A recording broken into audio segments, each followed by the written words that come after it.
नंद बाबा ने 9 लाख गाय दान में दी और दान देकर हर याचक को अयाचक बना दिया। पूरा ब्रज आज बधाइयां गा रहा है। उधर कंस को ये पता चला, मीटिंग बिठाई गई, सभा बिठाई गई, सभी राक्षसों को बुलाया गया और कहा, और उसमें से एक थी स्त्री जिसका नाम था पूतना। पूतना को आदेश दिया कि जाओ गोकुल में जाओ और 6-6 दिन के जितने भी बच्चे हैं उन सब का वध कर दो। पूतना ने सुंदर स्वरूप बनाया, सुंदर देवीय स्वरूप धारण करके पूतना ब्रज की भूमि में प्रवेश किया। जहां गोपियां बधाई देने के लिए जा रही थी नंद महल में, वही उसी झुंड में पूतना सवार हो गई और देवीय स्वरूप के साथ माँ यशोदा के महल की ओर गई। सभी गोपियां बधाई देने लगी नंद बाबा मैया यशोदा को। तो उसी समय पूतना भी बधाई देने लगी, अरे यशोदा, मुझे पता चला है कि तेरे घर लाला भयो है। बोली, हाँ बहन, लाला तो हुआ है। बोली, आज मैं देख तेरे लाला को आशीष देने आई हूँ, आशीर्वाद देने आई हूँ। तो माँ यशोदा ठाकुर जी को इतनी जल्दी किसी को देती नहीं थी। अब ग्वाल वालों को ब्रज में तो वो सबको जानती थी कि ये कौन है, ये फलाने घर से, ये उसके घर से, परंतु आज तक पूतना को यशोदा ने नहीं देखा था। स्तनों पर कालकूट विष का लेप लगाकर आई और भगवान को मारने के उद्देश्य से आई। यशोदा को कहा, यशोदा जरा लाला को एक बार मेरी गोदी में दे दे। यशोदा ने कहा, देख बहन, बुरा मत मानना, लेकिन मैं तुझे नहीं जानती, तू कौन है? पूतना ने कहा, अरे यशोदा, तू मुझे नहीं जानती? मैं तेरी बुआ के चाचा की, फलाने की, उसकी फलाने की और उसकी फलाने की, इतनी दूर की रिश्तेदारी यशोदा को गिनवा दी कि यशोदा माँ की मति चकरा गई।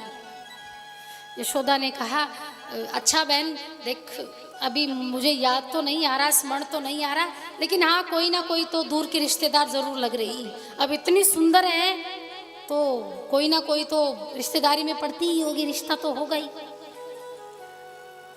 तो क्या बन गई? यशोदा की बहन बन गई। और भगवान की क्या बन गई? मौसी, माँ जैसी। मासी क्या होती है? माँ जैसी। और बलराम जी और ठाकुर जी दोनों बतियाते थे। बलराम जी ने ठाकुर जी को कहा, कन्हैया मौसी आई है, बढ़िया से खातिरदारी करना। भगवान ने कहा, खूब बढ़िया व्यवस्था की खातिरदारी करने की, आने तो दो एक बार। यशोदा ने पूतना को कहा, देख बहन, मैं थोड़ा काम निपटा लूं, इतने तू लाला को खिला ले। अब पूतना को अवसर मिल गया। और पूतना कौन है? राजा बलि की कथा को आप सभी ने सुना था, जहां पर भगवान ने वामन अवतार लिया था। राजा बलि की बेटी थी रत्नमाला। जब भगवान वामन रूप लेकर आए और राजा बलि के समक्ष 2 पग भूमि का दान मांगा, तब उस समय रत्नमाला द्वार पर खड़ी थी। भगवान के सुंदर स्वरूप को देखा तो मोहित हो गई और मन ही में प्रार्थना करी कि हे प्रभु, मेरा ऐसा सौभाग्य जागे कि आप मेरे यहाँ पुत्र बनकर आए, आप मेरे पुत्र बने और मैं अपने स्तनों से आपको दूध पिलाऊं। यानी मुझे धात्री का सुख चाहिए। वामन भगवान ने कहा, तथास्तु। क्या कहा? तथास्तु। लेकिन जब तीसरा पग वामन भगवान को राजा बलि नहीं दे पाए, तब वामन भगवान ने राजा बलि को बंदी बना लिया था। तब उसी रत्नमाला के मन के विचार बदल गए।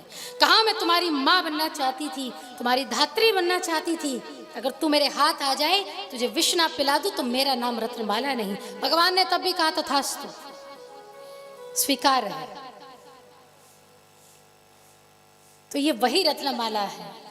तो पहले भगवान मासी यानी माँ जैसी, माँ का स्वरूप देकर स्तन से उनके दूध पिएंगे। पूतना ने ठाकुर जी को उठा लिया और ठाकुर जी को उठाकर विष पिलाने लगी, स्तनों का स्पर्श कराने लगी। तो ठाकुर जी ने सबसे पहले पूतना का दूध पिया। दूध पिया जो कि असुर योनि से थी, तो उद्धार करना भी आवश्यक था, जरूरी था। उस योनि से उनको मुक्ति देना भी श्री हरि का काम है, दयानिधि का काम है। और उस योनि से मुक्ति देने के लिए भगवान ने फिर पूतना के प्राणों का हरण करना प्रारंभ कर दिया। मुच्यता मुच्यता मुच्यता। प्राणों का हरण प्रभु करने लगे। लाला मोह छोड़ दे, लाला मोह छोड़ दे, लाला मोह छोड़ दे। भगवान ने कहा मैया ऐसे तो हम किसी को पकड़ते नहीं, लेकिन पकड़ लेते हैं तो छोड़ते नहीं, ऐसे नहीं छोड़ेंगे।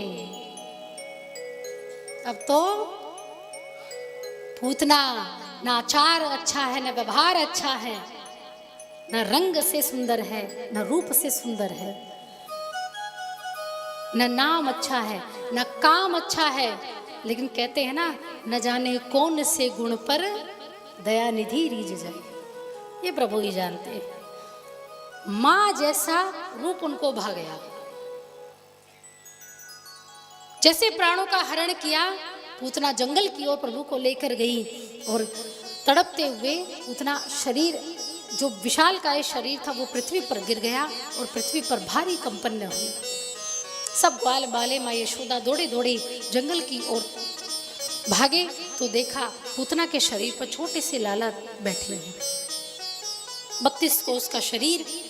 नंद बाबा सब दौड़े दौड़े आए और पूतना के अनगिनत टुकड़े करे गए शरीर के।